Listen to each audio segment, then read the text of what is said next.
মৃত্যুর আগে রাসূল মুহাম্মদ সাল্লাল্লাহু আলাইহি সাল্লাম তার উম্মতদের জন্য শুধু দারিদ্র্য নিয়ে উদ্বিগ্ন ছিলেন না, তিনি দারিদ্রতা নিয়ে ভয় পাননি। বরং তিনি বেশি ভয় করতেন যখন দুনিয়ার ভোগ বিলাস, সম্পদ, পদমর্যাদা মানুষের সামনে খুলে যাবে, তখন তারা একে অপরকে ছাড়িয়ে যাওয়ার প্রতিযোগিতায় লিপ্ত হবে, ভুলে যাবে তার দুনিয়াতে আসার উদ্দেশ্য। রাসূল সাল্লাল্লাহু আলাইহি ওয়াসাল্লাম বলেছেন, আল্লাহর কসম, আমি তোমাদের জন্য দারিদ্রতাকে ভয় করি না, বরং ভয় করি তোমাদের উপর দুনিয়া প্রসারিত করা হবে যেমন তোমাদের পূর্ববর্তীদের উপর করা হয়েছিল। তারপর তোমরা এতে প্রতিযোগিতা করবে যেমন তারা করেছিল, আর তা তোমাদের ধ্বংস করবে যেমন তাদের ধ্বংস করেছে। দারিদ্র মানুষের সবসময় নষ্ট করে না, কিন্তু সীমাহীন সম্পদ ও লোভ মানুষের হৃদয়কে শক্ত করে দেয়। আজকের সমাজে আমরা দেখি ভাই ভাইয়ের বিরুদ্ধে মামলা করছে, উত্তরাধিকার নিয়ে সম্পর্ক নষ্ট হচ্ছে, ব্যবসায় প্রতারণা হচ্ছে, বিলাসী জীবন দেখানোর প্রতিযোগিতা চলছে, সন্তান পালনের আশায় অসুস্থ কম্পিটিশন চলছে। এগুলোই সেই দুনিয়ার ফিতনা যার ব্যাপারে সতর্ক করা হয়েছিল। আমরা কিভাবে আমাদের অর্থ বিত্ত ব্যবহার করব, এর শিক্ষা আমরা পাই রাসূল সাল্লাল্লাহু আলাইহি সাল্লাম এর জীবনী থেকে।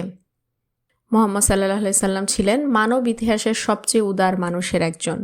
তার হাতে কিছু এলে তিনি তা ধরে রাখতেন না, তিনি উদার হস্তে যার প্রয়োজন তাকে বিলিয়ে দিতেন। একটি ঘটনার কথা উল্লেখ করাই যাক। সাফওয়ান ইবনে উমাইয়া বলেন, নবীজি তাকে 2 পাহাড়ের মাঝখানে থাকা বিপুল পশু সম্পদ দান করেন। তিনি তখনও পুরোপুরি মুসলিম হননি। পরে তিনি বলেন, মুহাম্মদ এমনভাবে দান করেন যেন তিনি দারিদ্রতাকে ভয়ই করেন না। এর দ্বারা বোঝা যায় নবীজি হযরত মুহাম্মদ সাল্লাল্লাহু আলাইহি সাল্লাম শুধু সম্পদ দেননি, মানুষের হৃদয় জয় করেছেন। নবীজি হযরত মুহাম্মদ সাল্লাল্লাহু আলাইহি সাল্লাম কখনো নিজের ঘরে না থাকলে অন্যকে দিতে কার্পণ্য করতেন না।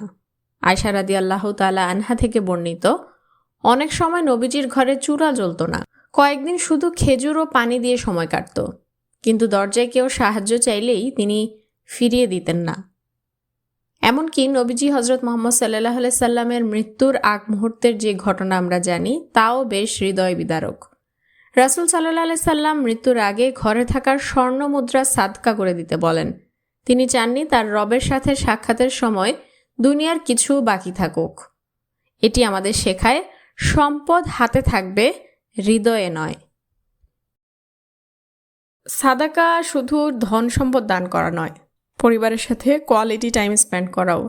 অনেক সময় বাইরের লোকদের সামনে আমরা হাসি খুশি, খুব উচ্ছ্বাসিত হয়ে থাকি, কিন্তু ঘরে ফিরলেই যেন রূপ পাল্টে যায়। অথচ ইসলাম আমাদের শেখায় আসল চরিত্র ঘরে প্রকাশ পায়। রাসূল সাল্লাল্লাহু আলাইহি সাল্লাম বলেছেন, তোমাদের মধ্যে সেই ব্যক্তি উত্তম যে তার পরিবারের কাছে উত্তম, আর আমি তোমাদের মধ্যে আমার পরিবারের কাছে সর্বোত্তম।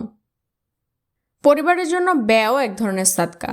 তিনি আরও বলেছেন, তুমি আল্লাহর সন্তুষ্টির জন্য যা করবে তাই সাদাকা, এমনকি তোমার স্ত্রীর মুখে যে লোকমা তুলে দাও তাও সাদাকা।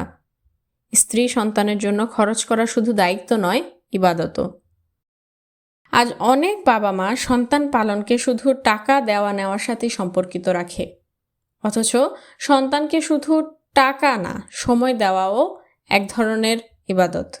রাসূল সাল্লাল্লাহু আলাইহি সাল্লাম শিশুদের সাথে সময় কাটাতেন, কাঁধে তুলতেন, চুমু খেতেন, সালাম দিতেন। এসব ঘটনা তো এখন বিলুপ্তির পথে, ঠিক যেমন পৃথিবী থেকে ডায়নোসর বিলুপ্ত। একবার হাসান ইবনে আলীকে চুমু দিলে এক বেদুইন অবাক হয়েছিল। তখন তিনি বললেন, যে দয়া করে না তার প্রতি দয়া করা হয় না। এটি দেখায় সন্তানদের সাথে সময়, ভালোবাসা, মনোযোগ এসবই আসলে বড় দান। ইসলাম শুধু বিলিয়ে দিতে বলে না, দায়িত্বশীল হতে বলে। সাদ ইবনে আবি ওয়াক্কাসকে রাসূল সাল্লাল্লাহু আলাইহি সাল্লাম বলেন, তোমরা উত্তরাধিকারীদের সচ্ছল রেখে যাওয়া উত্তম, তাদের মানুষের কাছ থেকে পাতার মতো নিঃস্ব রেখে যাওয়ার চেয়ে। অর্থাৎ হালাল উপার্জন করো, ভবিষ্যতের পরিকল্পনা করো, পরিবারকে নিরাপদ রাখো, একই সাথে দানশীল থাকো। রাসূল সাল্লাল্লাহু আলাইহি সাল্লাম আরও বলেছেন, কৃপণতা থেকে বাঁচো, কারণ কৃপণতাই পরবর্তী জাতিদের ধ্বংস করেছে। কৃপণতা শুধু টাকা না দেওয়া নয়, এটি হতে পারে সময় না দেওয়া, ভালোবাসা না দেওয়া, ক্ষমা না করা, সাহায্য না করা, জ্ঞান লুকানো। রাসূল সাল্লাল্লাহু আলাইহি সাল্লাম ওফাতের পর সাহাবীরা তার বাড়ি, ধন সম্পদ, সোনা রূপা নিয়ে কাঁদেননি। তারা কেঁদেছিলেন কারণ তারা হারিয়েছিলেন তার হাসি মাখা মুখ, তার কোমল আচরণ, তার কথা বলার মাধুর্য, তার স্নেহময় দৃষ্টি, তার উপস্থিতি হৃদয়ের প্রশান্তি। আনাস ইবনে মালিক বলেন, আমি নবীজির হাতের চেয়ে কোমল কিছু স্পর্শ করিনি, আর তার ঘ্রাণের চেয়ে সুগন্ধি কিছু পাইনি।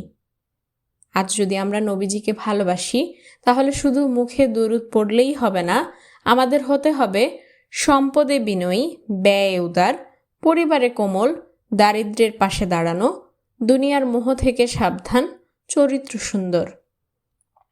শেষ কথা হতে পারে, মানুষ মৃত্যুর পর ব্যাংক ব্যালেন্স মনে রাখে না, মনে রাখে কে তাকে ভালোবেসেছিল, কে পাশে ছিল, কে হাসি মুখে সাহায্য করেছিল।